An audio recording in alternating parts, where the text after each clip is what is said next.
I thought. Chief Acevedo, thank you very much for taking time to talk to Bretibart Texas here in Houston in the middle of this hurricane. I know you're very, very busy hurricane relief effort. What's the current situation here in Houston now?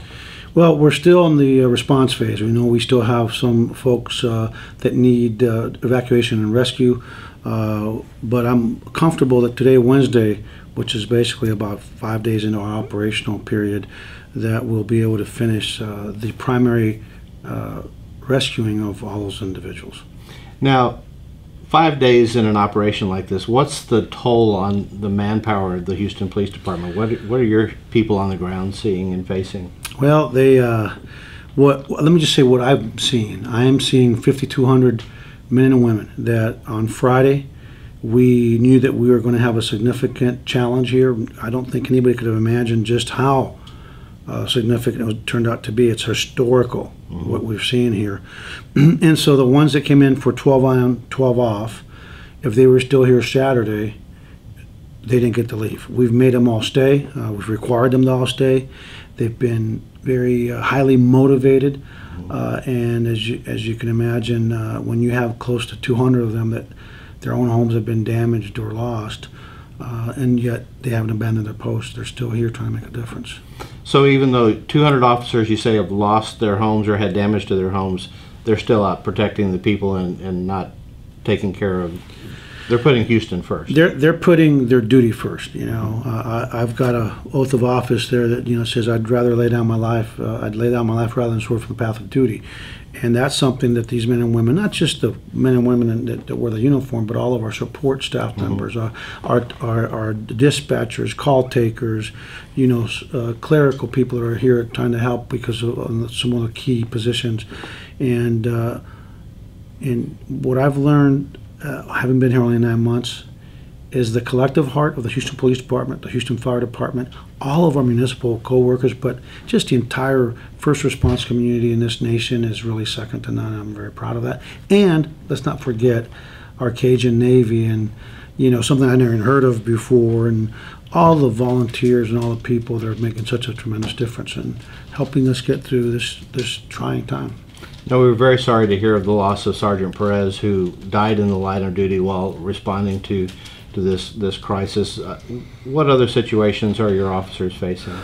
Well, they've had situations where the food supply maybe wasn't the best for us, and so I'll never forget when on Monday night when we were trying to find Sergeant Steve Perez.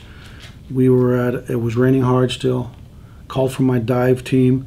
They had just finished rescuing a multitude of people at an apartment complex that had flooded. They show up, they'd been on for 37 hours, and they had survived on having a couple power bars in those 37 hours. Then you add to, on day 3, I'm seeing officers are in the same uniform because they went in the water, and it's amazing the stuff that's been going on here, and I think we should all take a moment and pause and take a day to just thank all of our first responders and everybody that came here to help. Well, they've certainly done a great job. Have you seen?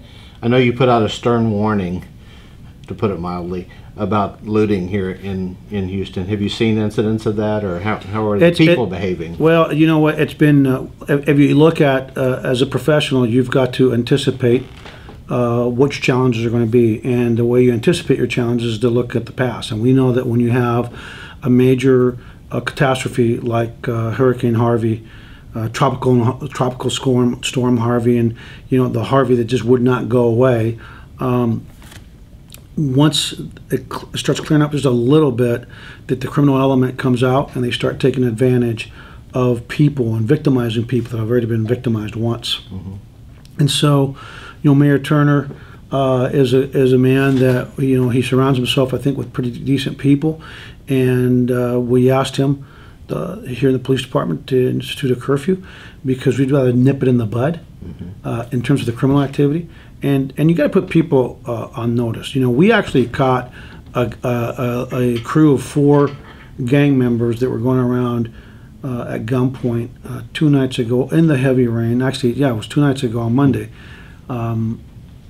Robbing our members of our community, And I want to make sure, and talking to my district attorney, Kim Ogg, your district attorney, Kim Ogg, we both agree that we need to throw the book at people that would be just be so purely evil to actually victimize people, rob somebody, or steal from somebody when they're already at the lowest point in their life. Those folks, we need to take them seriously and hold them accountable, because there'll be another hurricane. There'll be another event like this, and we need to create a perception that you don't want to go act the fool in Houston, Texas.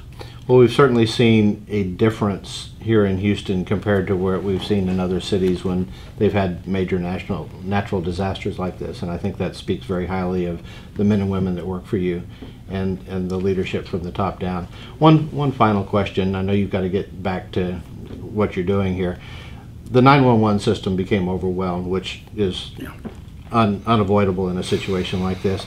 Some of the cities in North Texas are looking at some technology ways of responding, taking calls for service through social media and through other aspects. What kind of things will Houston do moving forward to kind of respond Houston to that? was already doing it. Okay. We put people into the response queue based on Twitter messages, text messages that people would get, emails. I mean, our community was asking for help.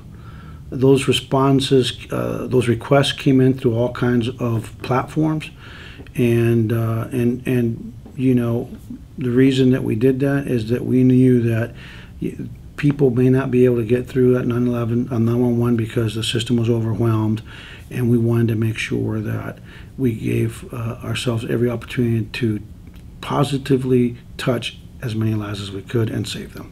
Well, thank you very much for your time and for the work that you and the men and women of the Houston Police Department are doing. Thank you very much. Thank you. All right.